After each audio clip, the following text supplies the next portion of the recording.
50 days ಅದರ ಜೊತೆಗೆ 51 ಮಿಲಿಯನ್ಗೂ ಜಾಸ್ತಿ ಆಗಿದೆ ನಮ್ಮ ದ್ವಾಪರ ಸಾಂಗ್. 3 ಹಾಡುಗಳನ್ನು ಬರೆದಿದ್ದೀರಾ, ಎಷ್ಟು ಖುಷಿ ಆಗ್ತದೆ ಸರ್?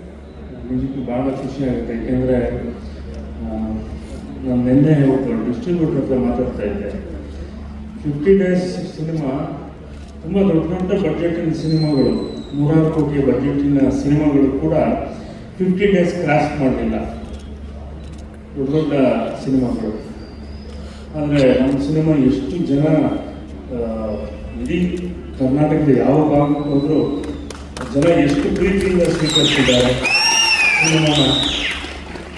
ಅದು ಕೇಳಿದ್ರು ತುಂಬ ಜನಕ್ಕೆ ಕೃಷ್ಣಂ ಪ್ರಣಯ ಸಖಿ ನುಸುಳದೆ ಇದ್ದರು ಕೆಲವರು ಆ ದ್ವಾಪರ ಸಿನಿಮಾ ಅಂತ ಶುರು ಮಾಡಿಬಿಟ್ಟಿದ್ದಾರೆ. ದ್ವಾಪರ ಸಿನಿಮಾ ಅಂತ ಅಷ್ಟರ ಮಟ್ಟಿಗೆ ಇಡೀ ಸಿನಿಮಾ ಇಂಪ್ಯಾಕ್ಟ್ ಮಾಡಿದೆ. ನಾನು ಯಾವಾಗಲೂ ಹೇಳ್ತೀನಿ, ಹಾಡುಗಳಿಂದ ಸಿನಿಮಾ ಹೊರತು ಅಂತ ಹೇಳ್ತಾರೆ ತುಂಬ ಜನ. ನಾನು ಹೇಳ್ತೀನಿ, ಇಲ್ಲ, ಸಿನಿಮಾದಲ್ಲಿ ಏನಾದರೂ ವಿಷಯ ಇದ್ದರೆ ಹಾಡುಗಳು ಸಪೋರ್ಟ್ ಮಾಡ್ತಾರೆ. ಸಿನಿಮಾ ವಿಷಯ ಇದ್ದರೆ ಹಾಡು ಸಪೋರ್ಟ್ ಮಾಡ್ತಾರೆ ಅಂತ ಅದ್ಭುತ ಬರೆದಿದ್ರು ಕೂಡ, ಅದ್ಭುತ ಮಾಡಿದ್ರು ಕೂಡ ಸಿನಿಮಾದಲ್ಲಿ ಒಂದಿಷ್ಟು ವಿಷಯ ಇರಬೇಕು. ಸೊ ಅಷ್ಟು ವಿಷಯ ಮತ್ತು ಹಾಡುಗಳು ಎಲ್ಲ ಜನಕ್ಕೆ ತಲುಪಿದೆ. ಇವತ್ತು 50 ದಿವಸ ನಮ್ಗೆ ಭಾಳ ಖುಷಿ. ಯಾಕೆಂದರೆ ಇನ್ಯಾವ ಸಿನಿಮಾನ ಗೊತ್ತಿಲ್ಲ 50 ದಿವಸ ಅನ್ನೋದು, ಆ ಥರದ ಪರಿಸ್ಥಿತಿ. ಮತ್ತು ತುಂಬ ಅರ್ಥಪೂರ್ಣವಾದ ಏನು ಅಂತಂದರೆ, ಇಂಥ ಥಿಯೇಟ್ರಲ್ಲಿ ಇಲ್ಲಿ BR ಪಂತುಲು ಅವರಿಂದ ಹಿಡಿದು ಭಾಳ ಈ ಟಾಕಿ ಸಿನಿಮಾ ಶುರುವಾದಾಗಿಂದ ಇವತ್ತಿನ ತನಕ ಇಲ್ಲಿ ಸಾವಿರಾರು ಸಿನಿಮಾಗಳು, ಕನ್ನಡ ಸಿನಿಮಾಗಳ ಪ್ರದರ್ಶನ ಆಗಿದೆ.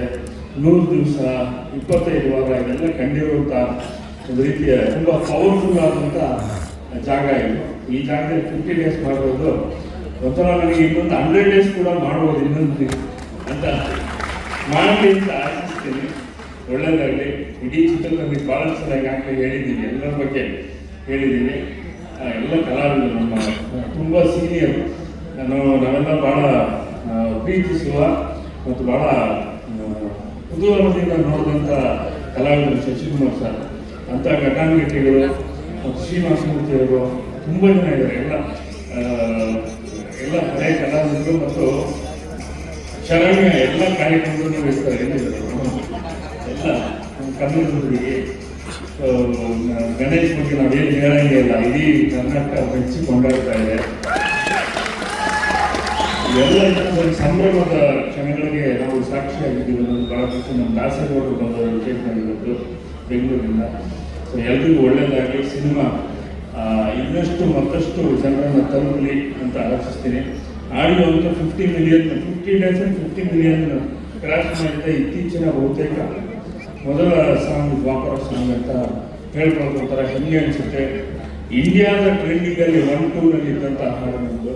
ಸೊ ಆ ಎಲ್ಲ ಖುಷಿಯ ಜೊತೆಗೆ ಕೃಷ್ಣಂ ಪ್ರಣಯ ಸಖಿಗೆ ಇಲ್ಲಿವರೆಗೂ ನಾವೆಲ್ಲ ಬಂದಿದ್ದೀವಿ. ನೀವೆಲ್ಲರೂ ಬಂದಿರೋದಕ್ಕೆ ನಿಮಗೂ ಕೂಡ ಧನ್ಯವಾದ ಹೇಳ್ತಾ, ಮತ್ತೊಮ್ಮೆ ನಿಮ್ಮೆಲ್ಲರ ಆಶೀರ್ವಾದ ನಮ್ಮೆಲ್ಲರ ಮೇಲೆ ಇರಲಿ ಅಂತ ಕೇಳ್ಕೊತೀನಿ. Thank you.